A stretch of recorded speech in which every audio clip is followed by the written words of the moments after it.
You trapped a good man the moment you got yourself pregnant. A woman who can't control her own life has no business calling herself anyone's mother. My own mother typed those exact words and posted them publicly to our family group of 540 relatives, for weeks before my baby shower. She tagged aunts, uncles, and second cousins who hadn't laid eyes on me in years. Within the hour, messages were pouring in from 5 different states. What have you done to this family? I didn't argue. I didn't cry. I didn't defend myself. I simply pinned one screenshot to my page. Less than 40 minutes later, the entire family stopped messaging me and started messaging her instead. Because that screenshot wasn't from me. It was from a 30-year archive quietly kept by my aunt, her own twin sister. And she had been waiting for exactly this moment to open it. My name is Josephine Faircloth. Everyone calls me Josie. I'm 28 years old. Welcome back. If you've ever been publicly shamed by your own parent, drop your most painful memory in the comments below. I read every single one. Subscribe and turn on notifications, because what happened after that pinned screenshot is not something you're going to want to miss. To understand why my aunt drove 3 hours through the mountains the night my mother wrote that sentence, you have to understand the family we actually came from, not the version my mother published in 3 self-bound volumes of Sinclair family history, sold every summer at the reunion in matching navy cloth with silver lettering. The other version is the one my aunt kept in a locked drawer beside a sewing machine that has hummed her house since before I was born. The Sinclairs have been in the hills outside Asheville for 5 generations. Our family gathers every summer on the lawn of Sinclair House, on the shore of Blackwater Lake, for what my mother calls the tradition. 540 cousins, in-laws, and stray Sinclairs scattered across 3 states show up if they can. When my mother took over the family group 9 years ago, she made herself the only administrator, and she has kept it that way ever since. She writes the quarterly letter. She chooses the reunion photographs. She decides which parts of the family are worth telling anyone about. She has been telling them selectively my whole life. My mother is Harriet Sinclair Faircloth. She's 59. Silver hair cut to her chin, president of the Bellhaven chapter of the Blue Ridge Heritage Society, an elder at the church downtown, self-appointed keeper of the family record. She wears the same 3 cardigans from October through April and speaks in full, careful sentences even when she's caught off guard. Every gathering I attended as a child started the same way. She'd stand on the porch of Sinclair House and say, "Family is the story we agree to keep telling." She meant it as a welcome. It took me until I was 26 to understand what she was actually saying. Her twin sister is Adelaide Sinclair. I said twin. That's the first thing you need to understand, because for 28 years, I didn't know it. My mother told the family Adelaide was her younger sister. She told me. She told my cousins. She told a magazine writer once, doing a piece on her Christmas table. My grandmother, folding linens with me in the pantry when I was 9, glanced over and said, "You know your mother and Addie were born the same day, don't you, sweetheart? But only your mother remembers it that way." I asked what she meant. She just smiled and kept folding. I never asked again. Children learn fast which questions rearrange a room. Addie lives in Thistlewood, almost 30 miles out, in a small house with a lilac bush she planted the year her own mother died. She never married. No children, as far as anyone was told. She's at every wedding, every funeral, every baby shower, always a few feet behind whoever is talking. She stitches a quilt for every baby born into the family, delivers it wrapped in plain cloth, and stays for exactly 1 cup of coffee before driving home. Once, when I was 9 and asked why she never brought anyone to the reunion, she told me, "Some women in this family are made of words, sweetheart. Some of us just keep the thread." I thought she meant sewing. There was a photo album on the middle shelf at Sinclair House. I found it when I was 8. 2 pages near the middle were glued shut. I got my thumbnail into the seam and started to pry it open. My mother crossed the room in 3 steps and closed the album on my hand. She didn't raise her voice. She lifted my fingers away the way she folded napkins and said, "That's a chapter your aunt closed herself, Josephine. We don't open other people's chapters." She put the album on the top shelf. I didn't think about it again for almost 20 years. I grew up thinking my mother was the one who remembered every birthday, And my aunt was just the quiet one who showed up with quilts. I had it backwards. I didn't know which sister was actually keeping our history. I met Theo Marsh at the farmer's market downtown. In the spring I turned 23. He was buying honey from a booth I was filming for a short documentary. He wore a canvas jacket with a torn elbow and asked the beekeeper more questions than she was ready to answer. When she pointed at my camera and said, "This young lady's making a film about us," he turned around and said, without missing a beat, "Then I hope she catches the good side of the light." Our first date was a 3-hour walk along the water. He was 26 then, a furniture maker with a small workshop outside town. His parents split up when he was 10. Mine had been married for over 30 years and still called each other dear in front of company. When I explained my mother to him for the first time, the newsletters, the volumes, the way she introduced her family before she introduced herself, he was quiet for a while. Then he said, "So your mother runs the family newsletter. Do I need to be edited before I meet her?" I laughed for the first time in weeks. I didn't bring him to Sinclair House for over a year. When I finally did, my mother greeted him with both hands and a smile she'd clearly practiced. In the next quarterly letter, she referred to him as Josephine's companion. Not partner. Not boyfriend. Companion, like a well-behaved dog. Theo read it on our couch, set it down, and said, "She was never going to like me, was she?" I didn't answer, because there wasn't an honest answer I could give him. We chose the version of commitment that made sense to us instead of a wedding, a shared mortgage, medical power of attorney, a property agreement. My mother found out about the house from a cousin 3 weeks before I planned to tell her. She never brought it up. The silence was its own kind of message. I found out I was pregnant after almost a year of trying. Theo cried in the driveway when I handed him a test. He'd wanted a baby a full year before I was ready, and he never once pushed. When I told him, he carried the test into the kitchen and set it inside a small wooden box he'd built the week before from scrap cedar. "We'll show her this when she's 20, he said. He meant our daughter. We didn't know yet it was a girl. He already was sure. I told my mother over the holidays, in the kitchen at Sinclair House, while she polished a platter she never actually used. I told her I was 12 weeks along. I told her Theo was ready, that we were happy. She didn't ask when the baby was due. She didn't put the platter down. She said, "Have you told your Aunt Louisa yet? I need to know the order this travels in before it leaves the house." Then she rinsed the platter with more attention than it needed. That night, my Aunt Addie sent me a 2-word text. "How are you?" Really. I didn't understand at the time why she was asking so carefully. I understand now. For 9 years, my mother had sent a quarterly letter to the family list. Weddings, births, deaths, achievements. Every issue ended with the same line, printed in italics under her name. "Family is the story we tell. Let's tell it well." And every issue included what she called an editor's note, a paragraph, always gently worded, explaining why certain names wouldn't be at the next reunion. Personal reasons we respect. A season for reflection. She never explained further. She never had to. The names just stopped appearing, and if you'd known those people, you knew better than to ask. I first noticed the pattern when I was 22, back at Sinclair House for the summer. My cousin Marigold wasn't there. Her chair sat empty at the second table, and one of Addie's quilts had been draped over the back of it, the way you drape a coat over a chair you're saving for someone. Marigold wasn't coming back from anywhere. She'd had a son, Wesley, the fall before. She hadn't brought him. As far as anyone at that table would say out loud, she'd made her choice. My mother stood up during dessert that year and asked everyone to raise a glass to those we still hold in the family.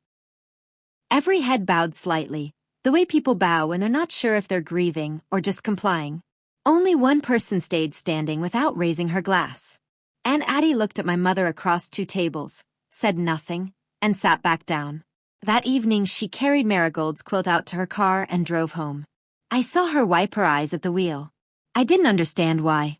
I was 22. I hadn't yet learned that some women in this family had been keeping records I couldn't see. Aunt Rosalind had left my Uncle Foster years before that, after 20-some years of marriage, after raising Marigold on a farm outside town, having done nothing anyone at a reunion could specifically name. The letters in the year before she left had gotten longer. My mother had started writing about our concerns for the children of this union. Nothing direct. Just a slow accumulation of worried little phrases, printed and mailed to 500 people every few months. Rosalind moved away that spring. She and Foster divorced without a public argument. My mother wrote, in the following letter, that we wished Rosalind well, as she continues her own path. She wasn't in volume 2. I checked, once, sitting on the porch with my grandmother's copy in my lap. My cousin Paige was 16 at another cousin's wedding, wearing a yellow dress that stopped at the knee, dancing a little too long with a boy 2 years older. My mother wrote his mother 3 emails that week about a matter we need to address before it becomes another chapter we regret. Paige didn't come to the reunion the next year. Her own mother went alone and cried in the pantry, and everyone on the porch pretended not to notice. Paige is 22 now. She lives 3 states away. She hasn't been back to Sinclair House in 6 years. Somewhere between Marigold's empty chair and my mother's fingers gripping that platter over the holidays, I started to understand that the family my mother described in her letters wasn't the family I'd actually grown up in. It was a family she was still building, one editor's note at a time. What I didn't know, what my Aunt Addie had known since a summer 3 decades earlier, was that every chapter my mother had closed was already sitting open in a black 3-ring binder in a drawer in Thistlewood. The morning my mother posted, I know almost the exact minute, because the timestamp is preserved across 22 screenshots that reached me by nightfall. My mother, at her kitchen table at Sinclair House in her walnut-colored cardigan, laptop open. The invitation to my baby shower had gone out the week before from my Aunt Addie and Theo's mother, Colette. Cream cardstock, hand-lettered names. My mother's name wasn't on it, because I hadn't sent her one. My Aunt Louisa, who did get a copy, assumed it was a mistake and forwarded it to my mother with a short note. I think there may have been an oversight. Wanted to flag it before you missed it. There was no oversight. My mother read the invitation twice. She refilled her tea. She opened a laptop. And she typed a sentence I will never repeat in front of my daughter, and posted it without hesitation to 540 people. I was in my edit bay downtown when the first screenshot landed. My phone rang, then rang again, then started buzzing itself across the desk. 9 missed calls.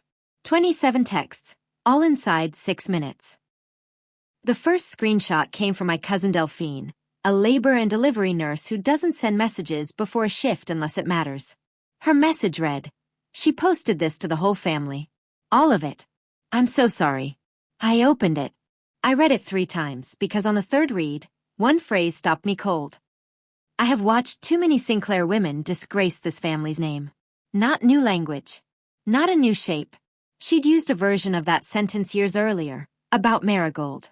I found it in an old letter. She'd written it about my cousin, and now she was writing it about me. Theo came home that afternoon, read the post standing at the counter, set the phone down, walked to the sink and drank a full glass of water in one go. Then he looked at me and said, she was never going to like me. But she sure picked a way to say it. He didn't ask what I wanted to do.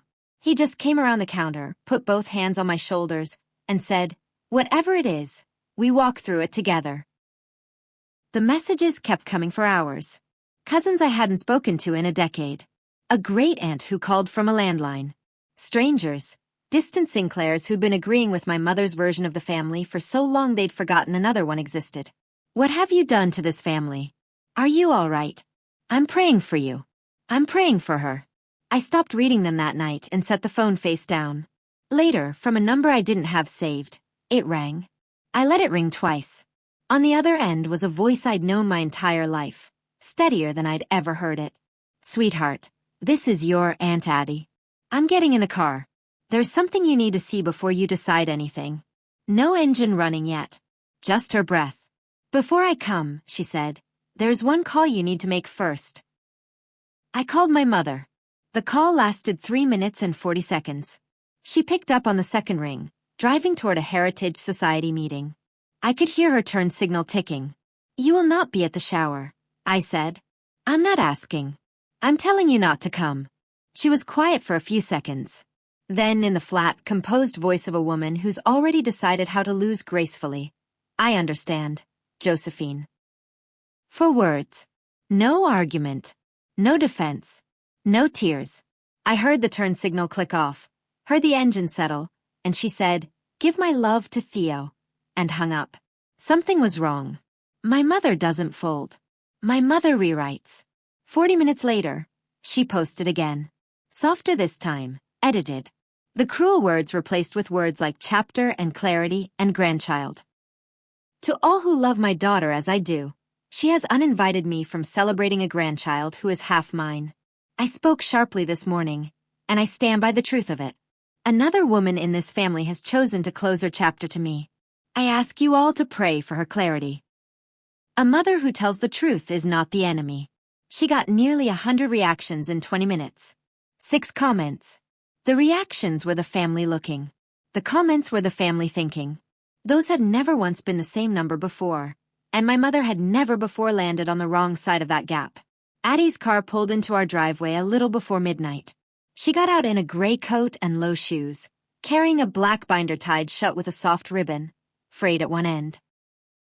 She walked past Theo holding the door, past me standing but not moving, and set the binder on our kitchen table. She untied the ribbon but didn't open it yet. "I would have come sooner, sweetheart," she said, "but you needed to be the one to ask." Then she looked at Theo and said, "Before we open this, there's something about her mother-in-law you should know. It goes back further than either of you understand." She sat down. She poured herself coffee from the pot Theo had already made without being asked. She looked at me for a long moment. "Your mother and I were not born a year apart," she said. "We were born the same day, 7 minutes apart. My whole life, she's told this family I'm her younger sister. My whole life, she's believed those 7 minutes were a hierarchy." She reached into her coat and set 2 photocopied birth certificates on the table between the coffee cups. Same hospital, same mother, same date. I looked at them for a long time. "Now let me tell you about the year I was 29, she said. She'd been seeing a man named Samuel for about 9 months, a jazz pianist who gave lessons at the college in Thistlewood. Not a Sinclair. Not a name my grandmother had ever heard of. When Addie found out she was pregnant, she wasn't surprised, and she wasn't looking for anyone's permission. She was 29 years old. She'd owned her own house for years. She'd already started secretly stitching a small yellow quilt from scraps she'd been saving. She was going to keep the baby. My mother wrote letters. 2 to my grandmother, 1 to an aunt. Addie still has them. She slid them across the table to me that night, and the ink was the same navy blue my mother still uses to sign my birthday cards. She's 29. She should know better. This family cannot carry another woman's mistake. If she won't understand, we'll have to choose for her before it becomes a chapter we can't close. My grandmother drove out to Thistlewood one Sunday and sat in Addie's kitchen for 2 hours. She never raised her voice. She simply laid out, calmly and completely, what would happen if Addie kept the pregnancy.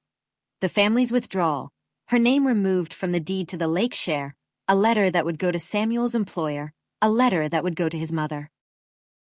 She never once said my mother's name. She didn't need to. Addie went to the clinic alone, on a Wednesday. Afterward, she folded the small yellow quilt into a larger one square at a time, into something she's never shown anyone else. She started the binder a couple of years later, once she realized my mother was going to do the same thing to somebody else. She's kept it ever since. The first page is a copy of a letter my mother wrote about a cousin who'd married a woman she described, in one of her early bulletins, as coming from an unfortunate background. Every page after that is chronological. Every letter, every bulletin, every email my mother ever sent about a woman in this family whose choices she'd decided couldn't be allowed to stand. There's a letter she wrote to the principal of my high school when I was 16, dating a boy from chemistry class whose father ran a hardware store downtown. I am writing not as a parent, but as someone concerned for my daughter's academic future. The young man is, I believe, not the sort of association our family would encourage. I remember the meeting the principal called me into the following week. I remember believing, at 16, it was a coincidence. I asked Addie why she waited so long. She stirred her coffee before she answered. "Every year I thought about it," she said. "Every year I'd open that drawer and think, this is the year. And then I'd watch your mother be gentle with somebody, bring soup to a cousin after surgery, sit with your grandmother while she was dying, and I'd close the drawer again. I told myself the folder was insurance, not a weapon. That was true for a long time. It stopped being true this week. She pulled out one more letter. Cream stationery. The same navy blue ink, written a few years back. Addie, you've always been the good sister. I know you'll never tell anyone about the year you were 29. That's what good families do. We hold each other's difficult chapters, and we don't open them. It wasn't quite a threat. It was close enough. Close enough that Addie had known, from the moment she opened that letter, that my mother was aware the folder existed, without ever having seen a page of it. She'd held onto that letter for years, thinking she could keep the peace by keeping the drawer locked. Then, one ordinary morning, my mother had typed a version of that same old sentence about her own daughter, and Addie understood, without needing to be told, that the peace had never been peace. It had only been silence wearing a cardigan. Your baby has a chapter now, sweetheart, she said. And I'm not going to let her write it. There was a page near the back of the binder my aunt turned specifically. A letter my mother had sent years earlier about Marigold's baby. The child was born before we could even confirm the father's name. We cannot keep her on the reunion list. This will unravel 5 generations of legacy if we let it stand. I've already asked Foster to speak with her. In the margin, in Addie's blue pen, she never spoke to Marigold directly. She wrote to Foster instead. Foster folded. Marigold wasn't told for 6 weeks.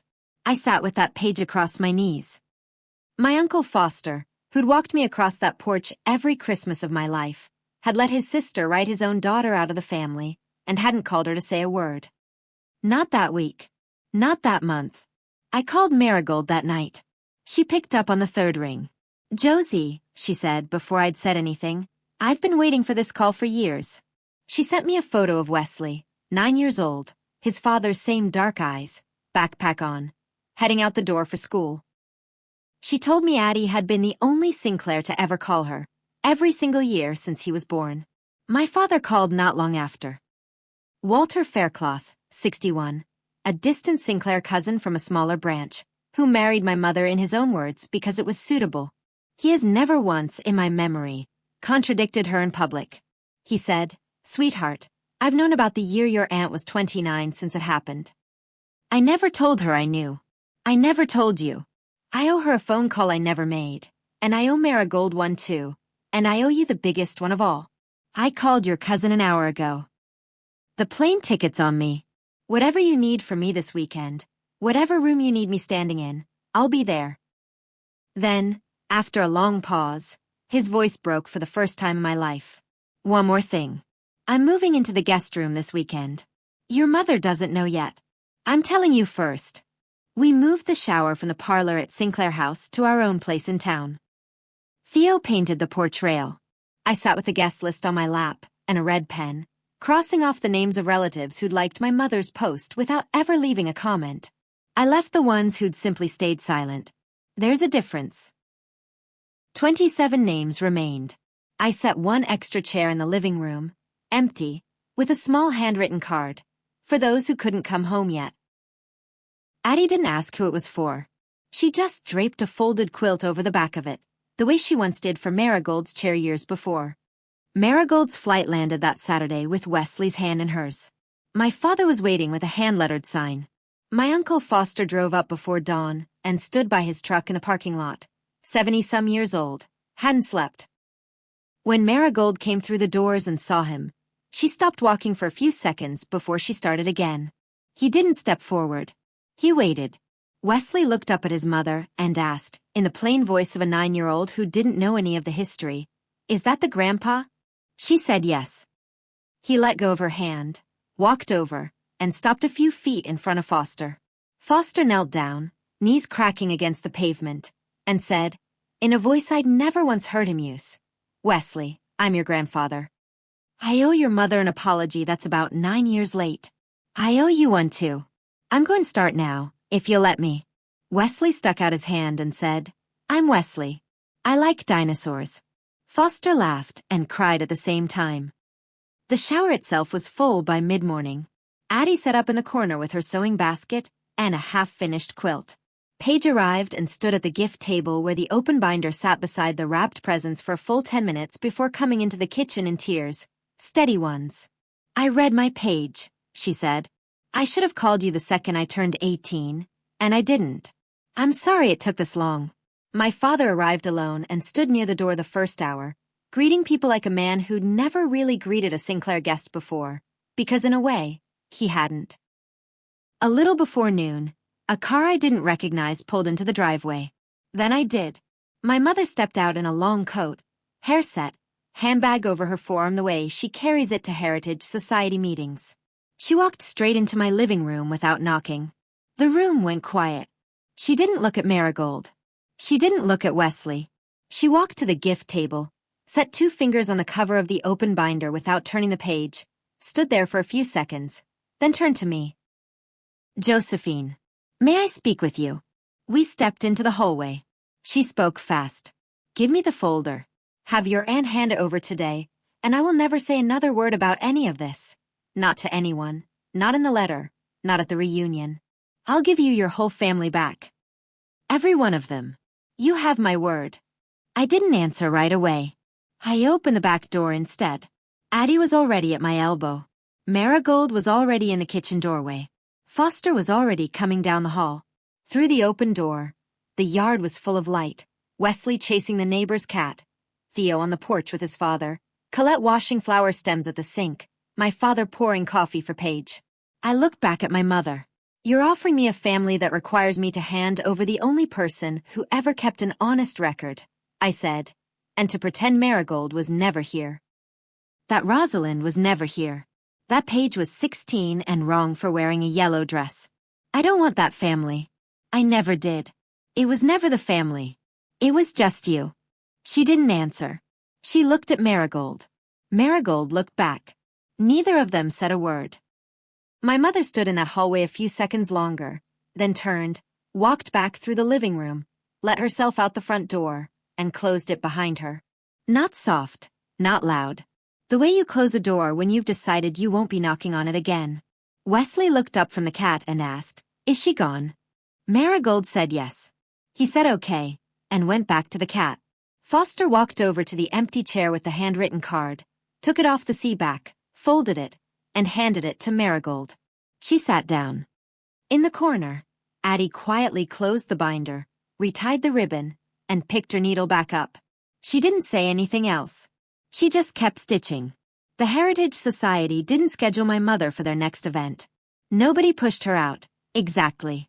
They just stopped answering. My Aunt Louisa told me on the phone, in the careful, gentle way we all learn to talk about that kind of quiet violence. That's the same thing here, sweetheart. My mother's final quarterly letter went out at the end of the month. She announced that Volume 4 of the Sinclair family history would be ready by the summer reunion. She didn't sign it with her usual line about family being the story we tell. Nobody placed an order. The next letter, a few weeks later, was Addie's. 5 short paragraphs. Weddings, births, condolences, and 1 plain line at the bottom, no italics. All Sinclair cousins are welcome home this summer. That includes the ones who haven't been home in a while. Marigold called me that evening. First letter I've been on the list for since Wesley was born, she said. My father moved his things into the guest room at Sinclair House at the end of that month. No filing, no announcement. Just 2 suitcases carried down a hallway to a bed that hadn't been slept in by a guest in decades. He started having dinner with Addie twice a week. He and Foster started driving out to Thistlewood together on Sundays for pie. My mother stayed in the house. She just wasn't in charge of who walked through the door anymore. She never put my name back on a single letter. She didn't call when I hit my 3rd trimester. I didn't add her back to the list for the birth announcement either. That absence is her decision now, not mine. I only stopped filling it in for her. Near the end, Addie and I sat on my couch and opened the binder one last time. She asked if I wanted her to burn the pages from the year she was 29. She said she'd do it in her fire pit, and no one would ever know they existed. I told her no. I told her I wasn't going to use them. I told her I'd keep them the way you keep a photograph of an old injury. Not to stare at, just to remember. I keep the folder now in a locked drawer beside my own desk. Addie gave me the key. The quilt she finished for my daughter came off her lap the day of the shower, and never went back on. She'd been working on it since I told her about the pregnancy over the holidays. Every square is cut from something that once belonged to a woman my mother wrote out of this family. A blue blouse of Rosalind's. A yellow dress Marigold wore at 17. A soft green scarf that belonged to Paige's mother. A scrap of the dress Addie had been sewing for herself the summer everything changed, before it ever got worn. Every woman my mother erased is in that quilt. My daughter is going to sleep under every single one of them. I wrote my daughter a letter last week. Short. She won't read it until she's 18. It's inside the cedar box Theo built for the pregnancy test, sitting now on a shelf in the nursery beside Addie's sewing basket. There's one line in it I'll say out loud here. My darling, by the time you're old enough to read this, the story your grandmother tried to tell about you will already be old news, because your great aunt made sure of that years before you were even born. I want you to know 2 things. You were wanted, and you were kept. If you're the one who broke a pattern like this in your own family, not by cutting everyone off, not by shouting, but just by quietly refusing to pass it forward, subscribe, and tell me in the comments who the quiet one was in your family. The one who saw everything for years and didn't have the words yet, and then, one ordinary morning, finally opened the drawer and chose you. My aunt was born 7 minutes after my mother. She waited 30 years.